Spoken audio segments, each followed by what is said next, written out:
السلام علیکم. جرنلسٹ کٹ کے ساتھ میں سجاد انور ستار خان صاحب کے ساتھ آپ کی خدمت میں حاضر ہوں. فیض حمید صاحب، ان کو سزا ہو گئی، ہر بندہ اس پہ بات کر رہا ہے، لیکن میں جنرل فیض حمید کے بارے میں آپ کو بتاؤں کہ جنرل فیض حمید کوئی عام جنرل نہیں تھا. ایک لیفٹنٹ جنرل تھا، ISI کا چیف تھا، لیکن میرے خیال میں اس کے اندر 2 ISI چیفز کی ایک طرح سے روح تھی. جسم تو فیض حمید کا تھا، لیکن اس کے اندر جنرل حمید گل کا حمید بھی تھا اور جنرل فیض علی چشتی کا فیض بھی تھا. اور یہ دونوں بندے وہ تاریخی بندے تھے. جنرل فیض علی چشتی جس نے بھٹو صاحب کا تختہ الٹا، اور جنرل حمید گل جس نے بھٹو صاحب کی بیٹی کو پنجاب سے نکالا، اور جس نے طالبان ہمارے گلے باندھے، جس نے مجاہدین ہمارے گلے باندھے. اور فیض علی چشتی وہ آدمی ہے جس نے ضیاء الحق کا تحفہ ہمیں دیا بھٹو صاحب کی گورنمنٹ ٹاپل کر کے. تو اس میں فیض بھی تھا، فیض حمید میں فیض علی چشتی والا، اور اس میں حمید گل والا حمید بھی تھا. تو یہ ایک طرح کا 2 بادشاہ جنرل تھا. آج میں سن رہا تھا ایک بہت سینئر جرنلسٹ ہیں اسلام آباد میں جو کہ انٹیلیجنس کے معاملات میں بہت دلچسپی رکھتے ہیں. وہ کہتے ہیں کہ میں نے اپنے پورے کیریئر میں حمید گل جتنا طاقتور ISI چیف نہیں دیکھا. یعنی 40-50 سال میں اس سے بڑا طاقتور کوئی نہیں تھا ISI چیف. اچھا خیر، یہ تو فیض حمید صاحب جو اس وقت سزا ان کو ہو گئی 14 سال کی، لیکن انتظار وہ کر رہے ہیں پھانسی کی سزا کا، جو کہ 9 مئی کے معاملات میں ان کو ہونے والی ہے. آپ دیکھ لیجئے گا، یاد کیجئے گا کہ میں نے ایک دن بات کی تھی آپ سے، اور اس کی وجہ سے عمران خان صاحب بھی لپیٹے میں آنے والے ہیں. اچھا، لیکن میں آپ سے ستار خان صاحب ایک بات ضرور کروں گا، پھر آپ اپنا تبصرہ کیجئے گا. یہ جو جنرل فیض صاحب کو سزا ملی ہے نا، اس میں ایک بڑا لفظ بولا جا رہا ہے کہ سیاسی معاملات میں مداخلت کی وجہ سے ان کو سزا دی گئی ہے. کچھ اور وجہ بھی ہیں، لیکن سیاسی معاملات میں مداخلت ایک وجہ بھی ہے. اور بعض لوگ کہہ رہے ہیں کہ دیکھیں، اگر مسلح افواج نے اپنے لیفٹنٹ جنرل کو سزا دے دی ہے تو اب سیاستدانوں کو بھی سوچنا چاہیے کہ ان کو بھی بخشا نہیں جائے گا، اور یہ وہ اس طرح کی بھی باتیں ہو رہی. پر میں سمجھتا ہوں کہ سیاسی معاملات میں مداخلت پر ان کو کوئی سزا نہیں ملی. سزا کیا ملی ہے؟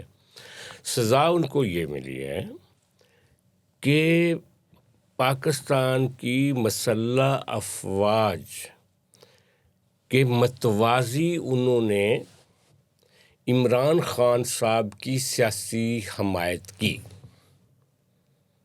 یعنی جو ISI کی پالیسی تھی، جب جنرل باجوہ نے ان کو ISI سے ہٹا دیا تھا اور ان کو کور کمانڈر پشاور لگا دیا تھا، تو ISI کی پالیسی چلی گئی تھی جنرل نوید انجم کے پاس، ندیم انجم کے پاس. ندیم انجم کے پاس اسائنمنٹ تھی کہ get rid of Imran Khan, no. لیکن فیض حمید نے عمران خان کو سنبھال لیا تھا. تو یہ اوپینین کا فرق تھا ISI کے اندر. ایک دھڑا پرو باجوہ تھا، اور یہ جو شہباز شریف صاحب کی گورنمنٹ تھی، جو ان پلیس پاور میں دھڑا تھا وہ ان کو سپورٹ کر رہا تھا، لیکن پیرلل دھڑا جو تھا وہ عمران خان کو سپورٹ کر رہا تھا. تو اگر سیاسی معاملات میں مداخلت پر سزا ہوتی تو ان کو اس معاملے میں سزا ہونی چاہیے تھی نا، کہ یہ جسٹس صدیقی کو جا کے انہوں نے کہا تھا کہ نواز شریف کی ضمانت نہیں لینی، یا بہت ساری اور چیزوں میں جہاں وہ مداخلت کر رہا تھا، ان چیزوں پہ تو اس کو سزا نہیں ہوئی. تو سزا ہوئی ہے ملٹری کے ڈسپلن کو توڑنے کی، پیرلل انٹیلیجنس چیف بننے کی، کور کمانڈر ہوتے ہوئے عمران خان صاحب کی سہولت کاری کرنے کی، یہ سزا ہوئی ہے. اب آپ بتائیں کہ آپ اس ساری سزا کو کیسے دیکھتے ہیں؟ ایک تو جنرل فیض حمید کو سزا ہوئی ہے، فوج نے دی ہے اور اس دور میں دی ہے. اگر کبھی مرشد عمران خان کو موقع ملے اور وہ باقاعدہ ایک اس طرح کے سینسیبل، جس طرح کے سینسیبل میں سمجھتا ہوں اس طرح کے سینسیبل ہو جائیں تو ایک سزا مرشد عمران خان بھی جنرل فیض کو دے گا اگر سینسیبل ہو گیا وہ، جس کے امکانات بہت کم ہیں۔ وہ کیسے؟ وہ ایسے ہے کہ جنرل فیض حمید اور عمران خان کی زوجہ محترمہ بشرا بی بی، یہ دو وہ تھے، یہ دو مضبوط ترین اکائیاں تھیں جنہوں نے عمران خان کو powers that be establishment of فوج سے دور کیا۔ کرتے کیا تھے دونوں، جنرل فیض حمید اور بشرا بی بی کرتے کیا تھے؟ اب اس کو میں الیبوریٹ کرتا ہوں بڑے عام فہم میں تاکہ سمجھ آ جائے کہ یہ بیچارہ مرشد پرائم منسٹر مرشد عمران خان بیٹھا ہوا ہے، ایک طرف جنرل فیض حمید ہے، دوسری طرف بشرا بی بی ہے۔ یہ ایک رات پہلے، ایک ہفتہ پہلے، کچھ دن پہلے آپس میں ملتے ہیں کہ تم نے یہ کہنا اور میں نے یہ کہنا۔ اب ایک طرف سے آواز آتی تھی جنرل فیض حمید کی مرشد عمران کے کان میں کہ یہ ہونے والا ہے 2 دن بعد، یا ایسا کریں یہ نہیں ہوگا۔ دوسری جگہ پہ بشرا بی بی کا آتا تھا کہ یہ کر لیں اور یہ کریں گے تو یہ نہیں ہوگا جو ہونے والا ہے۔ وہ تیسرے چوتھے دن اس کا رزلٹ ایسے ہی آتا تھا جیسے فیض حمید نے اور بشرا نے کہا ہوتا تھا۔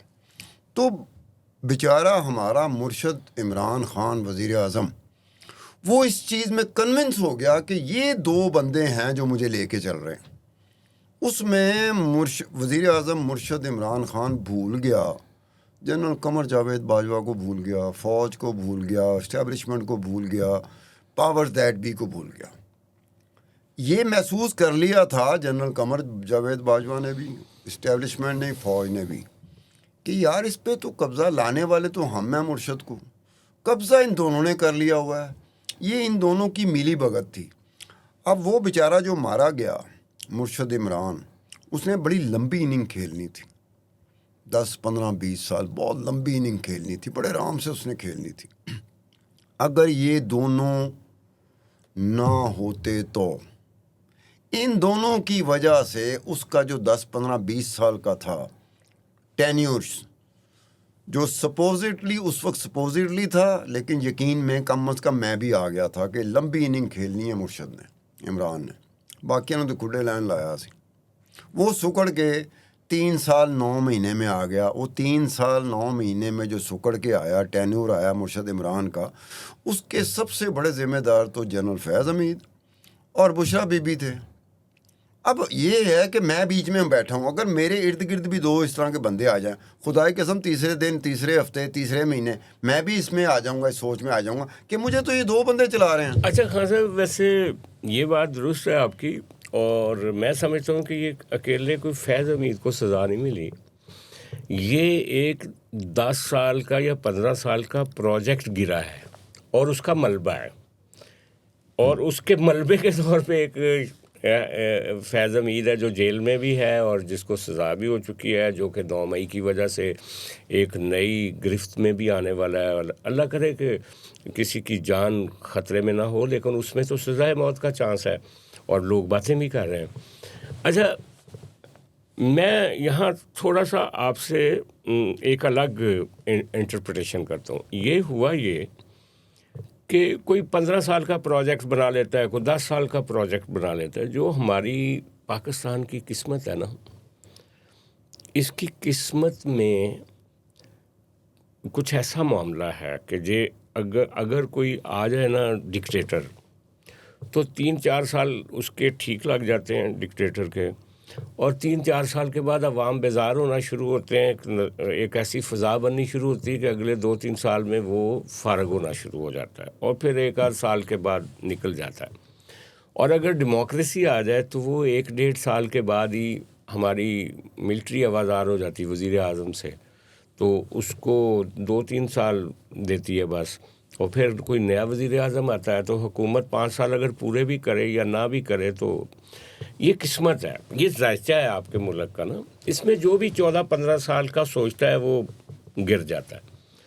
اچھا، مثلا میں آپ کو بتاتا ہوں کہ جنرل کیانی نے بھی سوچا تھا کہ پیپلز پارٹی کو میں 2 ٹرم دی لے لی سی ایکسٹینشن تے ہوں نواز شریف اور افتخار چودھری نال گیم جڑی انہوں نے سیٹ کی سی کہ میں آگے بھی جانا تھا، لیکن نہیں، راحیل شریف کو لگا دیا تھا میاں نواز شریف نے. پھر باجوہ صاحب کا خیال تھا کہ عمران خان سے نجات حاصل کریں, فیض حمید نو سائڈ سے پہ کریں, ایک نیا ڈسپنسیشن لے کر آتے ہیں اگلے 5-6 سال لانے. اگلے نے کہ نہیں, فیصل اپنا عاصم منیر صاحب آئیں گے, آپ نہیں. اب عاصم منیر صاحب کے لیے بھی اس میں ایک آئینہ ہے, ایک مرر ہے ان سارے واقعات, کہ اگر وہ بھی سوچتے ہیں کہ کوئی اگلے 5-10 سال وہ کرنل قذافی کی طرح گزاریں گے تو پاسبل نہیں ہے اس ملک میں. یار اتنا طاقتور آدمی, اگر فیض حمید جیسا طاقتور آدمی جس کے بارے میں کہتے ہیں کہ وہ اور اس کے جو کارندے تھے لوگ ان سے خوف کھاتے تھے, اس وقت کے لوگ خوف کھاتے تھے کہ یار یہ ہمارے پہ نظر نہ پڑ جائے ان لوگوں کی. اگر اس طرح کا آدمی جو ہے وہ شکنجے میں آ سکتا ہے, اور پاکستان میں پہلی دفعہ یہ ہوا ہے کہ ملٹری کا کوئی آدمی سیاست میں مداخلت کی وجہ سے یا ایک سابق وزیر اعظم کی سہولت کاری کی وجہ سے سیاست میں مداخلت, جنرل فیض حمید پہ کیا الزام لگ رہا ہے؟ سیاست میں مداخلت اور کس کے لیے؟ مرشد عمران خان کے لیے, ٹھیک ہے, یہی لگ رہا ہے. تو مرشد عمران خان پہ جو پہلا DGISI تھا جس نے مہربانی کی, شفقت کی, دستے شفقت رکھا مرشد عمران خان کے سر پہ, وہ جنرل شجاع پاشا تھا. جنرل شجاع پاشا نے ایسی ایک چیز شروعات کی تھی کہ جس کے خلاف چودھری نثار علی خان بھی بولا تھا آن دی فلور آف دی پارلیمنٹ. اس نے کہا جنرل شجاع پاشا کیا کر رہا ہے, یہ PTI کو, عمران خان کو سپورٹ کر رہا ہے. بات اس کی ٹھیک تھی. 2011 کا جو مینار پاکستان کا جلسہ تھا, وہ سارے کا سارا جو کریڈٹ ہے 100% وہ جنرل پاشا کو اس وقت کے DGISI کو جاتا ہے. اس کے بعد آپ دیکھیں کہ 3 سال بعد 2014 میں اسلام آباد میں دھرنا ہوتا ہے. اس وقت تھے DGISI لیفٹیننٹ جنرل ظہیر الاسلام, اور لیفٹیننٹ جنرل ظہیر الاسلام کے ہوتے ہوئے یہ ممکن ہو سکا PTI کے لیے اور پیٹ کے لیے کہ وہ ڈی چوک گھس سکیں. بالکل, اگر لیفٹیننٹ جنرل ظہیر الاسلام نہ ہوتا, اس وقت کا DGISI نہ ہوتا, تو یہ گھس ہی نہیں سکتے تھے. جی ہاں. اس وقت ایسے لگا جیسے نواز شریف کی حکومت تقریباً معطل ہو کے رہ گئی. ان میں اتنی ہمت نہیں تھی کہ روک سکیں. وہ یہ نہیں کہ PTI کو نہیں روک سکتے تھے, پیٹ کو نہیں روک سکتے تھے, ان کے لیے کوئی مسئلہ ہی نہیں تھا. لیکن انہیں پتا تھا کہ پیچھے ISI کھڑی ہے, اور ISI کا اس وقت کا DG جنرل ظہیر الاسلام کھڑا ہے. بالکل بالکل. اب یہ اگر آپ سیاسی مداخلت پہ جنرل فیض حمید کو سزا دے رہے ہیں, تو جنرل شجاع پاشا کا کیوں آپ لوگ نہیں کر رہے؟ ہاں, جنرل ظہیر الاسلام کا کیوں نہیں کر رہے؟ سیاسی مداخلت اگر آپ یہ کہتے ہیں کہ ان فیور آف مرشد عمران خان, ہاں, تو پھر وہ جنرل وہاں سے فیض علی چشتی حمید گل سے شروع ہونی چاہیے اور آگے آن ورڈ. تو آپ آن ورڈ چلتے رہے. لیکن میرا کہنے کا مطلب ہے کہ یہاں پر ہوا کیا, جنرل فیض حمید کے ساتھ کیا ہوا؟ تو میں نے شروع میں بھی کہا تھا کہ یہ سیاسی مداخلت نہیں, کی جنرل سزا ہے فیض ہی نہیں. حمید کے ساتھ یہ ہوا کہ آج کے دور کا جو چیف آف آرمی اسٹاف ہے, جس کو آپ field marshal general Asim Munir کہتے ہیں, یہ عاصم منیر ایک طرف اور جنرل فیض حمید دوسری طرف. یہ دیکھیں اس کا قصور کیا تھا جنرل عاصم منیر کا. جب وہ DGISI تھا, وہ عمران خان, مرشد عمران خان کے پاس گیا ہے اور سچ بتایا جا اس نے بتایا کہ آپ کی پنجاب حکومت میں آپ کی جو فیملی ہے, آپ کی جو بیگم صاحبہ ہیں بشرا بی بی, اس کی یہ کرتوتیں ہیں. تو عمران کو غصہ چڑھ گیا تھا, اس کو ہٹایا گیا جنرل عاصم منیر کو, اور پھر مستقل بنیادوں پہ اپ گریڈ کرتے ہوئے اپ گریڈ کر کے جنرل فیض حمید کو لگایا گیا. تو عاصم منیر کے ذہن میں وہ بھی چیز ہوگی کہ انہیں ادو میری جڑاں پٹیاں تھا. اس کے اندر ایک مورل میسج اور بھی ہے ایک, وہ یہ کہ جناب آپ نے کتنی محنت کی جنرل مشرف کے ٹائم کے بعد کہ ایک تیسری قوت, یہ پیپلز پارٹی سے جان چھڑائیں, یہ نون لیگ سے جان چھڑائیں. جی ایک بندہ ہونا چاہیے جی نیشنلسٹ, جو آپ کو دنیا میں ریپرزینٹ کرے, آنیسٹ ہو, اپ رائٹ ہو, یہ وہ فلاں. بھائی لے آئے آپ نے ان کے جلسے کرائے, دھرنے کرائے, ان کو پاپولر کیا. ہمیں پتہ ہے کہ وہ اکیلا لاہور کی سڑکوں پہ لوٹ پھرتا تھا 2001-2 میں, تو پیچھے تو ساتھ کوئی بندے ہی نہیں تھے. میں نے ایک دفعہ عمران خان صاحب سے کہا تھا ان دنوں میں ان مرشد عمران کا ہے نا. آپ کے مرشد ہوں گے بھائی, ہمارے کچھ دیکھنے والے وہ کہتے ہیں مرشد دا لفظ کیوں خراب کر رہے ہو, مرشد بڑا بڑا لفظ ہے. اچھا, وہ ستار صاحب ہم رپورٹنگ کرتے تھے تو میری بیٹ تھی ایک, اس وقت جس اخبار میں میں کام کر رہا تھا پی ٹی آئی, تو خان صاحب کے ساتھ رہتا تھا انٹریکشن. تو ایک دن میں نے ان سے کہا کہ جی دیکھو 2002 ہے کا الیکشن جو ہے اس میں آپ نے ایک سیٹ لی ہے خان صاحب, تو آپ اس وقت دیکھیں آپ کے پاس اسپیس کتنی ہے, نہ نواز شریف یہاں پہ ہے نہ بے نظیر یہاں پہ ہے, تو آپ یہ کام کریں کہ جو آپ نے کرکٹ سکول نہیں کیے تھے, انہوں نے کرکٹ سکول کیے تھے اور یہ نئے لڑکے ڈھونڈے تھے بڑے اچھے کرکٹر جو ہے نا, اشاد آفریدی بھی اور یہ جو شعیب اختر راول پنڈی والا اور باقی یہ سارے عمران خان صاحب کی دین ہے. تو میں نے کہا کہ آپ اس طرح کریں, پولیٹیکل سکول کریں, پولیٹیکل سکول کریں ہر ٹاؤن میں, قصبے میں, ہر ضلع میں, ہر ڈویژن میں, آپ کے پاس ٹائم ہے. تو مجھے کہنے لگا یار ہے جڑے سجاد یہ جو دو پارٹیاں نا پیسے ان کے پاس ہیں, تو ان سب چیزوں کے لیے فنڈز چاہیے ہوتے ہیں. میں کہا خان صاحب آپ نے شوکت خانم بنایا ہے, آپ کے پاس فنڈز کی, آپ یہ جو آپ لوگ کہتے ہیں نا کہ ان کا تو بیٹ بک جاتا ہے, ان کی شرٹ بک جاتی ہے, میں اس وقت عمران خان صاحب کے, انہوں نے کہا یار فنڈز کا معاملہ. تو پھر جنرل شجاع پاشا نے, آپ بالکل ٹھیک کہہ رہے ہیں, انہوں نے فنڈ مینیج کیے, رائٹ سائڈ پہ عبدالعلیم خان, لیفٹ سائڈ پہ جہانگیر ترین اور فلانا اور فلانا, اور سارے صنعت کار انڈسٹریلسٹ اس کے پیچھے کھڑے کر دیے, داؤد والے اور باقی سارے, اور ایک نیا پاکستان بنانے کے لیے اور ایک نیا چہرہ سامنے لانا. تو مورل لیسن یہ ہے ان کے لیے کہ آپ یہ جو بھی انجینئرنگ کرتے ہیں نا پاکستان کے بارے میں, یہ نہ آپ کا کام ہے, الٹا آپ کے گلے پڑ جاتا ہے. یعنی آپ کے مرشد کی وجہ سے ملٹری اسٹیبلشمنٹ اور فوج کو جو نقصان پہنچا ہے شاید وہ پیپلز پارٹی نے بھی نہیں پہنچایا اور نون لیگ نے بھی نہیں پہنچایا, کیونکہ آپ جس پہ مہربانیاں کر رہے ہوتے ہیں وہ آپ کو نقصان پہنچاتا ہے, جس کو آپ تکلیف دے رہے ہوتے ہیں وہ نقصان اتنا نہیں پہنچاتا. مجھے ایک بات ذہن میں آ گئی کہ میں اس کا بات کرتا ہوں طارق عزیز کا, پہلے بھی میں نے کیا تھا کہ طارق عزیز صاحب مرحوم جو تھے وہ principal secretary to general Pervez Musharraf تھے, چونکہ ان کے بھی گھوڑے تھے میرے بھی گھوڑے تھے. تو یہ جب حکومت ختم ہوگی اس کے بعد میری بڑی زیادہ ان کے ساتھ شروع ہو گئی تھی. تو انہوں نے مجھے ایک دفعہ بتایا تھا کہ 2004 میں جب ہم نے فیصلہ کیا یہ ظفر اللہ جمالی کو ہٹانے کا اور ایک نیا وزیر اعظم لانے کا, تو مجھے طارق عزیز مرحوم نے کہا, انہیں کہا جی ایک دن عمران خان مرشد آپ کا میرے پاس آ گیا, انہوں نے کہا جی آپ کو پرائم منسٹر کی تلاش ہے, تو میں کیا پرائم منسٹر نہیں بن سکتا. تو طارق عزیز مرحوم کہتے ہیں کہ ہمیں بتانا پڑا کہ یہ کاف لیگ ہم نے بنائی ہے جس کے پاس اتنی تعداد میں سیٹیں ہیں کہ ہم اسی میں سے اپنا وزیر اعظم لیں گے, ہم باروں سے نہیں لا سکتے, آپ کے پاس صرف ایک سیٹ ہے. تو ایک سیٹ کے ساتھ آپ میرے پاس آ گئے کہ جی آپ کو پرائم منسٹر کی تلاش ہے, وزیر اعظم کی تلاش ہے, تو کیا میں نہیں ہو سکتا. اس وقت فوج اسٹیبلشمنٹ پاورز دیٹ بھی مرشد عمران خان کے ساتھ نہیں تھیں. خود مرشد بیچارے عمران خان کو جانا پڑا طارق عزیز مرحوم کے پاس.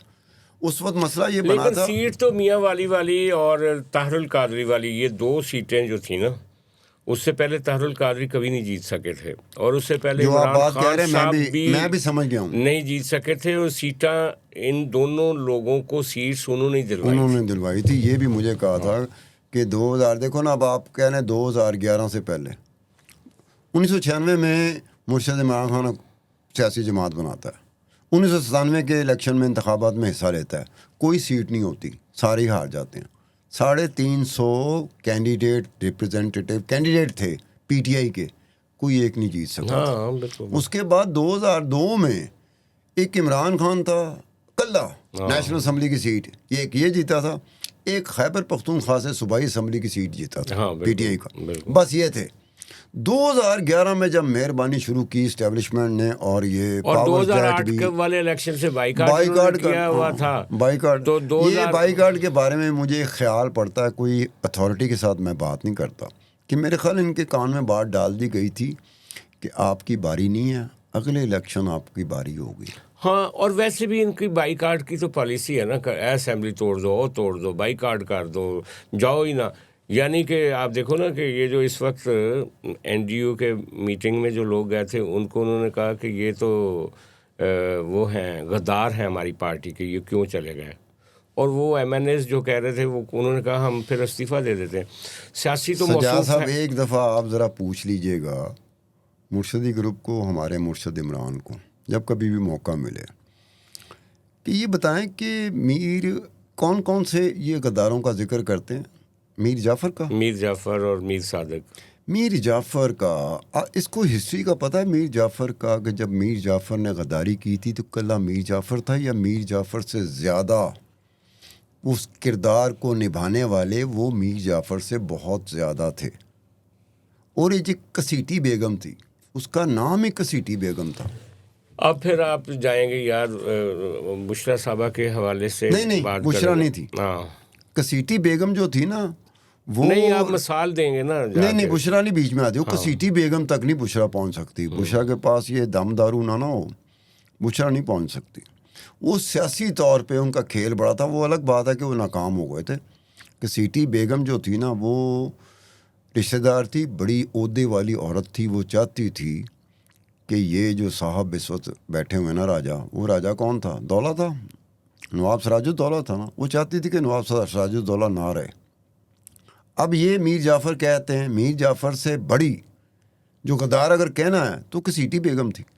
اچھا چلیں خان صاحب، لیکن بات یہ ہے کسیٹی بیگم ہو یا میر جعفر ہو یا میر صادق ہو، آخری بات یہ ہے آج کی ڈیٹ کی کہ جناب سیاست میں مداخلت بھی آپ کو زیب نہیں دی کبھی بھی. آپ پاور میں ہوتے ہیں، سارے آپ کو سلوٹ مارتے ہیں. جب آپ چلے جاتے ہیں لوگ کہنے نے ایسی یار جن نے ملک کا بیڑا گرک کی تھا. پہلی بار لوگوں نے، پاکستان کی ہسٹری نے، پاکستان کے لوگوں نے ملٹری کے عہدے داروں کی کبھی عزت نہیں کی ان کی ریٹائرمنٹ کے بعد. لیکن ان کی عزت اس وقت کرنی پڑتی ہے، مجبوری ہے جب وہ سیٹ پہ بیٹھے ہوتے ہیں، ورنہ آپ کو سزا ملے گی. اور یہ جو جنرل فیض حمید کو سزا ملی ہے نا، اس کے اندر سب کے لیے ایک سبق ہے کہ اپنی حد سے باہر نہ بڑھیں، وہ کام نہ کریں جو آپ کو قانون نے جس کی اجازت نہیں دی، آئین کی جس نے اجازت نہیں دی. ملک جو ہے نا اس کا ٹھیکہ مت لیں، اپنی جو لکھی ہوئی اسائنمنٹ ہے اس کو پڑھ کے اس کے مطابق کام کریں تو شاید ہم کہیں آگے بڑھ سکیں. آج کے لیے اتنا ہی. بلکہ کل کیا، اب ہم اگلے ہفتے منڈے کو آپ سے ملیں گے. ہمیں دیکھتے رہا کریں، آپ کی رائے کا ہم احترام کرتے ہیں. آپ کے کمنٹس جو ہیں وہ ایک ایک کر کے پڑھتے ہیں ہم. بعض لوگ بڑی محنت کر کے کمنٹس لکھتے ہیں.